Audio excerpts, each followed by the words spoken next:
ശക്തമായ മഴയിൽ തൃശൂർ ചക്കംകണ്ടം റോഡിൽ വെള്ളക്കെട്ട്. കാനകളുടെ ശുചീകരണവും മണ്ണ് നീക്കലും നടത്താത്തതാണ് വെള്ളക്കെട്ടിന് കാരണമെന്ന ആരോപണം. വാഹനങ്ങളുടെ അമിത വേഗത കടയിലേക്ക് വെള്ളം അടിച്ചു കയറുന്നതിന് കാരണമാകുന്നുവെന്നും വ്യാപാരികൾ. ഇവിടെ ഞാൻ ഒരു 30 വർഷം 29-30 വർഷത്തോളമായി ഇവിടെ കച്ചവടം ചെയ്യുന്നു.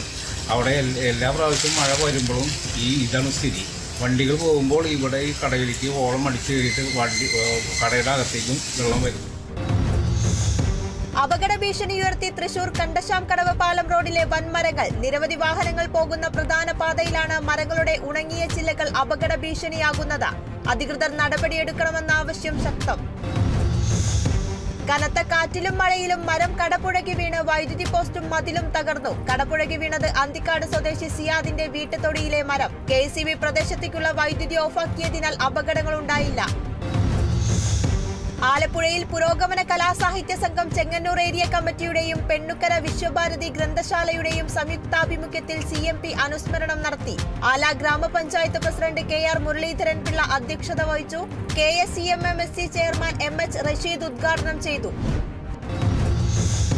തിരുവനന്തപുരം ആമയഞ്ചാൻ തോട്ടിൽ മാലിന്യം നീക്കം ചെയ്യാനിറങ്ങിയ ഫയർഫോഴ്സ് ടീം അംഗം രഞ്ജിത്തിനെ അനുമോദിച്ചു. BJP Kattakada area president Sajeev കുമാറിന്റെ നേതൃത്വത്തിലായിരുന്നു അനുമോദനം. N കോടീശ്വർ സിംഗ്, R മഹാദേവൻ എന്നിവരെ സുപ്രീം കോടതി ജഡ്ജിമാരായി നിയമിച്ചു. സുപ്രീം കോടതി കൊളീജിയത്തിന്റെ ശുപാർശ പ്രകാരമാണ് തീരുമാനം. കോടീശ്വർ സിംഗ് ജമ്മുകാശ്മീർ ഹൈക്കോടതി ചീഫ് ജസ്റ്റിസും മഹാദേവൻ മദ്രാസ് ഹൈക്കോടതി ആക്ടിംഗ് ചീഫ് ജസ്റ്റിസുമാണ്. മണിപ്പൂരിൽ നിന്ന് ആദ്യമായി സുപ്രീം കോടതി ജഡ്ജിയാവുന്ന ആളാണ് ജസ്റ്റിസ് കോടീശ്വർ സിംഗ്.